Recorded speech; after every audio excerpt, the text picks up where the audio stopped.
कैसे हो दोस्तों, मेरा नाम है गुरजीत सिंह और आपका वेलकम है मेरे चैनल में। और आज स्टेप बाय स्टेप मैं आपको बताने वाला हूँ, अगर आप यूके में केयर होम के वीजे के लिए अप्लाई कर रहे हो तो प्रोसेस कहाँ से शुरू होगा और यूके आप कैसे पहुंचोगे। स्टेप बाय स्टेप आपको बहुत ध्यान से सुनना है, एक एक स्टेप जो है। तो सबसे पहले हम बात कर ले रहे हैं केयर होम की। What is care home? आप यूके में आते हो, यूके में अलग अलग तरीके के केयर होम्स हैं। एक तो आपका केयर होम है, प्रॉपर केयर होम है, रेजिडेंशियल केयर होम जिसे कहते हैं, जहाँ पर ओल्ड एज लोग जो होते हैं उनको वहां पर रखते हैं। वहां पर उनकी प्रॉपर केयर होती है। जो हमारे इंडिया से या अलग कंट्री से जो भी केयर वर्कर्स आते हैं, उनको उनकी प्रॉपर एक तरीके से केयर करनी होती है। उसके बाद आता है डोमिसिली केयर में क्या होता है, आपको जिन लोग पेशेंट्स होते हैं ना, उनके घर घर जाना पड़ता है। कहीं पे आपको 1 घंटे का टाइम देना पड़ता है, कहीं आपको 45 मिनट्स का टाइम देना पड़ता है, कहीं पे आपको 2 घंटे का टाइम होता है। डिपेंड्स उसकी सिचुएशंस क्या है, उस टाइम उसकी रिक्वायरमेंट क्या है। आप डोमिसिली केयर में आपको डोर टू डोर जाना पड़ता है। डोर टू डोर का मतलब है कि आपको उनके घर जाना पड़ेगा जो पेशेंट्स हैं।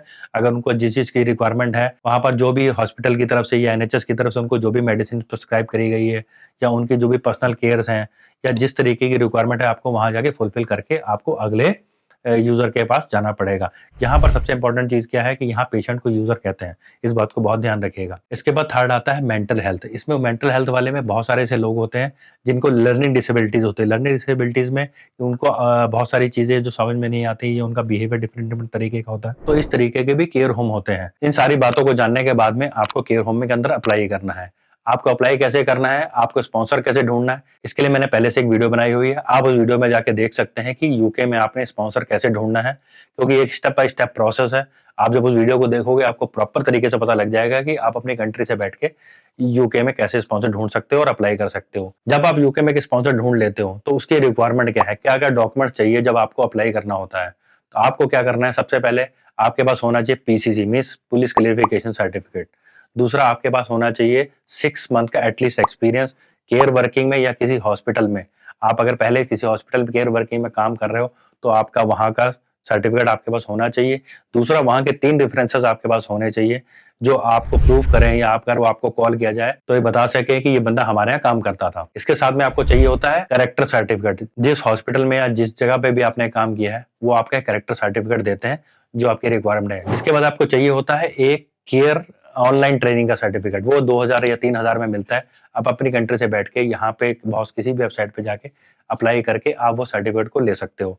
वो सर्टिफिकेट बहुत ज्यादा रिक्वायरमेंट होती है जब आप अप्लाई करते हो। इसके बाद आपके पास होना चाहिए ड्राइविंग लाइसेंस। इसका तो डोमिसिलरी केयर में अगर आप काम करते हो तो आपको डोर टू डोर जाना पड़ता है। यहाँ पे लोकल ट्रांसपोर्ट इतना ईजी नहीं है कि आप डोर टू डोर जा सकते हो, तो आपके पास एटलीस्ट ड्राइविंग लाइसेंस होना चाहिए। क्योंकि इंडिया में से यूके आने के बाद में या किसी और कंट्री से यूके आने के बाद में आपके पास इंटरनेशनल लाइसेंस है, तो एटलीस्ट 1 साल तक आप यहाँ पर अपनी गाड़ी को चला सकते हो और इन बिटवीन आप यहाँ पर यूके का लाइसेंस अप्लाई कर सकते हो और बना सकते हो। इसके बाद आपको चाहिए टीबी टेस्ट। टीबी टेस्ट जो है सर्टिफिकेट, आप जाओ गवर्नमेंट की ऑनलाइन साइट पे जाओ, यूके गवर्नमेंट की, वहां पर लिस्ट पड़ी कौन कौन से हॉस्पिटल आपके नियर बाय जो है यहाँ पर आप टीबी टेस्ट करा सकते हो। उसकी कॉस्टिंग 2000 या 2200 आती है इंडियन करेंसी में।